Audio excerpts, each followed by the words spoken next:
കണക്കാക്കുന്നത്. മനോരമ നിമിഷം ഇപ്പോൾ തൃശ്ശൂരിലെ NDA സ്ഥാനാർത്ഥി സുരേഷ് ഗോപിയും കുടുംബവും പോളിംഗ് ബൂത്തിലേക്ക് എത്തുന്ന കാഴ്ചകളാണ് കാണുന്നത്. മുക്കാട്ടുകര സെന്റ് ജോർജ് LP സ്കൂളിലെ ബൂത്ത് നമ്പർ 115 സുരേഷ് ഗോപിയും കുടുംബവും തൃശ്ശൂരിലെ NDA സ്ഥാനാർത്ഥി വോട്ട് രേഖപ്പെടുത്തുക.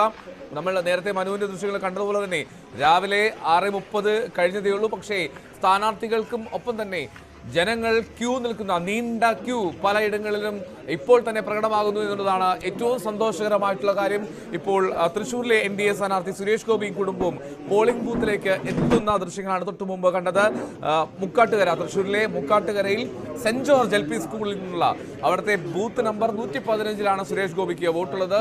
ആ ബൂത്തിലേക്ക് ആദ്യം തന്നെ വോട്ട് ചെയ്യാൻ എത്തുക എന്നുള്ള ഒരു ശ്രമമാണ് സുരേഷ് ഗോപിയും കുടുംബവും ഇപ്പോൾ നടത്തുന്നത്. എന്താണെങ്കിലും ഈ ജനാധിപത്യത്തിന്റെ ഏറ്റവും മഹത്തരമായിട്ടുള്ള ദിവസത്തിൽ വലിയ തോതിൽ രാവിലെ തന്നെ പോളിംഗിനായി നീണ്ട ക്യൂ അനുഭവപ്പെടുന്നു എന്നുള്ളത് സന്തോഷകരമായിട്ടുള്ള കാഴ്ചയാണ്. ജനാധിപത്യ വിശ്വാസികൾക്ക് ഏറ്റവും സന്തോഷകരമായിട്ടുള്ള കാര്യം. എന്തായാലും തൃശ്ശൂരിൽ നിന്നുള്ള ദൃശ്യങ്ങളാണ് ഇപ്പോൾ തത്സമയം കാണുന്നത്. സുരേഷ് ഗോപി വോട്ട് ചെയ്യാനായി ആദ്യ വോട്ട് തന്നെ രേഖപ്പെടുത്തി മണ്ഡലത്തിൽ സജീവമാകാനായി 115 ബൂത്തിൽ മുക്കാട്ടുകര സെന്റ് ജോർജ് LP സ്കൂളിൽ.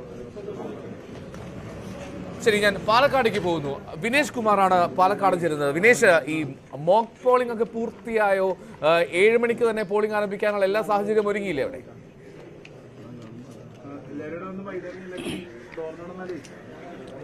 എൽദോ, കൃത്യം 7 മണിക്ക് തന്നെ വോട്ടിംഗ് തുടങ്ങും. ഇപ്പോൾ മോക്ക് പോളിംഗ് നടപടികൾ ആരംഭിച്ചുകൊണ്ടിരിക്കുകയാണ്. ഓരോ ബൂത്തിലും 50 മോക്ക് പോളിംഗ് ആണ് നടക്കുന്നത്. ഇപ്പോൾ തന്നെ നമുക്ക് കാണാൻ കഴിയും ഇവിടെ ആളുകൾ എത്തിത്തുടങ്ങുന്നേ ഉള്ളൂ. എന്തായാലും കൃത്യം 7 മണിക്ക് തന്നെ തുടങ്ങാൻ കഴിയുമെന്ന് തന്നെയാണ് അധികൃതർ പറയുന്നത്. നമുക്കറിയാം, പാലക്കാട് ജില്ലയിൽ 23,15,990 വോട്ടർമാരാണ് ഇന്ന് എത്തുക. നമുക്കറിയാം, ഈ പാലക്കാട് പൊതുവെ ചൂട് കൂടുതലുണ്ട്, ഇന്ന് ഉഷ്ണതരംഗത്തിന് സാധ്യതയുണ്ടെന്ന് പറഞ്ഞൊരു ദിവസം കൂടിയാണ്. അതുകൊണ്ട് തന്നെ പരമാവധി ആളുകൾ രാവിലെയും അതുപോലെ തന്നെ ഒരു 3 മണിക്കും ശേഷം, രാവിലെ ഒരു 11 മണിക്ക് മുമ്പായിട്ടും 3 മണിക്ക് ശേഷവും എത്താനാണുള്ളൊരു സാധ്യതയാണ് നമുക്ക് കാണുന്നത്. എന്തായാലും രാവിലെ തന്നെ ഇപ്പോൾ ഞാൻ നിൽക്കുന്ന ഈ മണപ്പുള്ളിക്കാവിലുള്ള LP സ്കൂൾ, ഇവിടെയാണ് വടകര UDF സ്ഥാനാർത്ഥിയെ ഷാഫി അല്പസമയത്തിനകം തന്നെ ഇവിടെ എത്തും വോട്ട് ചെയ്യാൻ വേണ്ടി.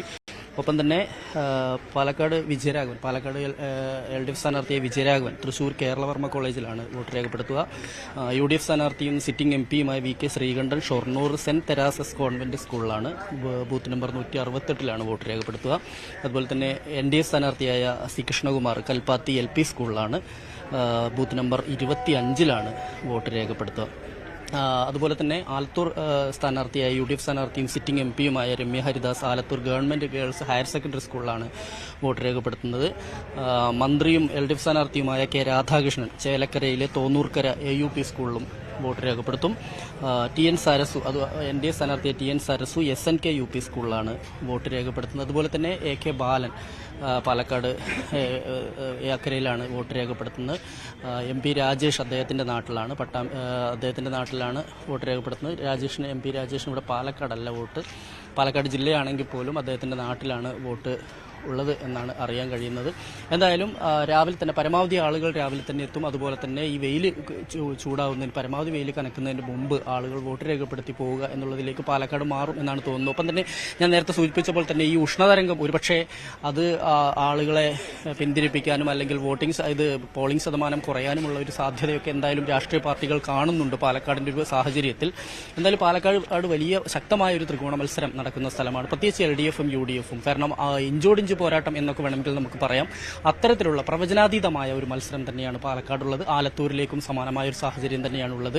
എന്തായാലും ആളുകൾ, നമുക്കറിയാം, വോട്ട് ചെയ്യാൻ വേണ്ടി രാവിലെ മുതൽ തന്നെ ആളുകൾ എത്തിക്കൊണ്ടിരിക്കുന്ന ഒരു കാഴ്ച നമുക്ക് ഇവിടെ നിന്ന് കാണാൻ കഴിയുന്നുണ്ട്. മോക്ക് പോളിംഗ് നടപടികൾ ഇപ്പോഴും പുരോഗമിച്ചുകൊണ്ടിരിക്കുന്നു. 50 ഓരോ ബൂത്തിലും ഞാൻ നേരത്തെ സൂചിപ്പിച്ച പോലെ 50 മോക്ക് പോളിംഗ് ആണ്. അതിനുശേഷമാണ് വോട്ടിംഗിലേക്ക് കാര്യങ്ങൾ പോവുക. ശരി.